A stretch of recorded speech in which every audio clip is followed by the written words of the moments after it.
90% 이상이 더 편하고 덜 아프고 또 재활이 빨라서 혈관 손상이 적고 출혈이 적기 때문에 피주머니라는 그런 배액관을 안 써도 되는 장점이 있습니다.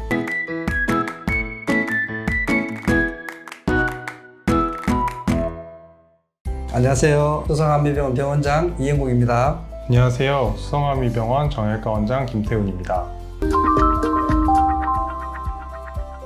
일반적으로 관절염은 내반슬, 즉 오다리 변형과 함께 무릎의 내측부터 진행을 합니다. 따라서 관절염 초기에는 무릎의 내측 통증이 흔하게 되는데요. 계단을 오르거나 내릴 때 뻐근하거나 시린 통증이 있으시면 관절염을 의심해 볼 수 있습니다.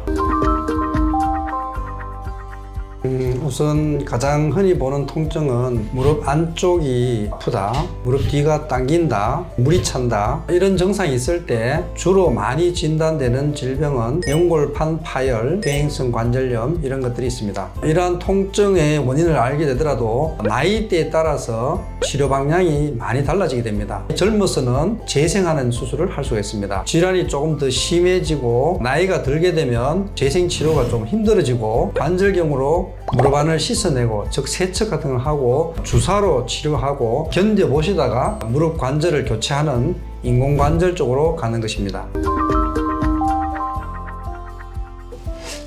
인공관절 수술은 많은 분들이 아시다시피 퇴행성 관절염의 치료 방법입니다. 닳아버린 관절면을 제거하고 코발트 크롬, 티타늄, 지르코늄 등의 특수합금으로 만든 기구로 관절을 대체해주는 수술입니다.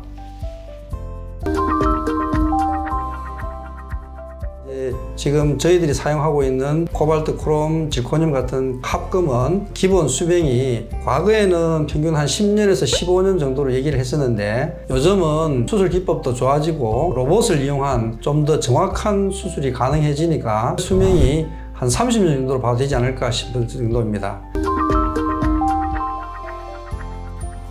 요즘 인터넷으로 옷을 주문할 때 자신의 체형과 간단한 키, 몸무게 등을 기입하고 옷을 타이트하게 입을지 혹은 조금 넉넉하게 입을지를 입력하면 AI가 사이즈를 추천해주는 경우를 많이 보셨을 텐데요. 인공관절도 이런 기성복과 같이 사이즈가 정해져 있습니다. 그런데 모든 사람의 체형이 다르듯이 뼈와 관절의 모양 또한 모두 다르고 다양합니다. 게다가 관절은 움직임이 있기 때문에 관절을 필 때와 굽혔을 때의 변수가 발생할 수가 있고 관절염이 진행하면서 변형이 발생하는데 변형이 심한 분들은 예측을 벗어나는 경우가 있습니다. 하지만 로봇 인공관절 수술은 환자의 다리 모양을 포인트로 찍어서 입력하면 로봇이 이 데이터를 바탕으로 기구의 크기와 각도를 추천해줍니다. 즉, 기성품을 이용하여 최대한 불편을 줄여줄 수 있는 도움을 받는 방법이 로봇 인공관절 수술이라고 생각하시면 되겠습니다.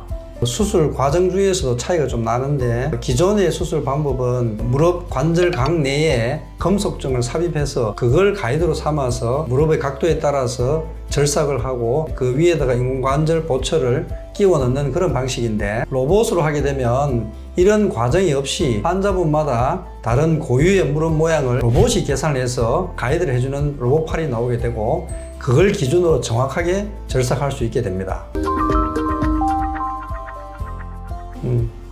모든 병원은 아니지만 전국적으로 많은 병원들이 인공관절 로봇을 도입하고 있습니다. 국내에 들어온 인공관절 로봇이 종류만 해도 한 4개 정도가 되는데 대구에는 큐비스를 먼저 2개의 병원에서 들여왔고요. 저희 병원은 세계적인 의료기 회사인 짐머바이오맷의 로사를 대구에서는 처음 들여와서 수술을 시행하고 있습니다. 장점은 수술을 정확하게 할 수 있고 수술 중에 피드백을 받으니 수술장 안에서 수술 결과를 어느 정도 예측하며 수술을 진행할 수 있습니다. 사람이 할 때는 그런 어떤 객관적인 환자에 대한 자료가 불충분하기 때문에 수술자의 숙련도에 의존하는 경향이 있었는데 이 로봇은 어느 정도 숙지가 되면 경험이 적어도 좋은 결과를 낳을 수 있을 만큼 로봇의 역할이 많이 좋아졌습니다. 그리고 기존 인공관절과 달리 골수각 내에 구멍을 내지 않아도 되어서 혈관 손상이 적고 출혈이 적기 때문에 피주머니라는 그런 배액관을 안 써도 되는 장점이 있습니다. 확실히 환자분들이 덜 불편해하시고 굉장히 선호하십니다. 단점은 다리에 송수신기를 부착하는 과정에서 작은 절개 자국이 생깁니다. 그리고 환자의 뼈 모양 등을 컴퓨터에 입력하는 시간이 10분 정도 더 걸려서 수술 시간이 전반적으로 10분 정도 더 길어지는 부분이 있습니다. 그리고 추가 비용이 발생하게 됩니다. 상대적으로 비싼데 과연 환자분들이 많이 신청하실까 고민이 많이 되었습니다. 지금은 어떤가 하면 10명 중에 9명이 로봇 수술을 신청하고 수술을 받고 계십니다.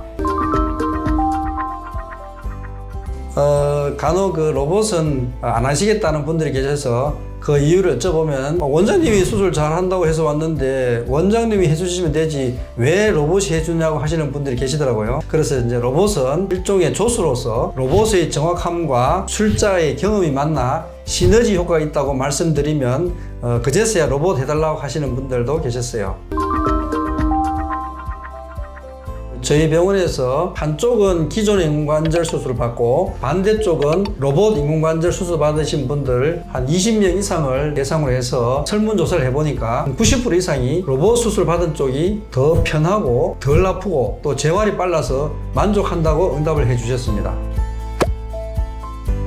인공관절은 마지막에 할 수 있는 수술인데 살리는 수술을 할 수가 있습니다. 경과에 따라서 평생 갈 수도 있기도 합니다. 이런 것들을 여러 번 반복하다 보면 어느 순간 어쩔 수 없는 상태가 되어버립니다. 배양된 줄기세포의 개수가 700만 개로 다른 줄기세포 치료제에 비해 줄기세포의 개수가 충분히 많습니다.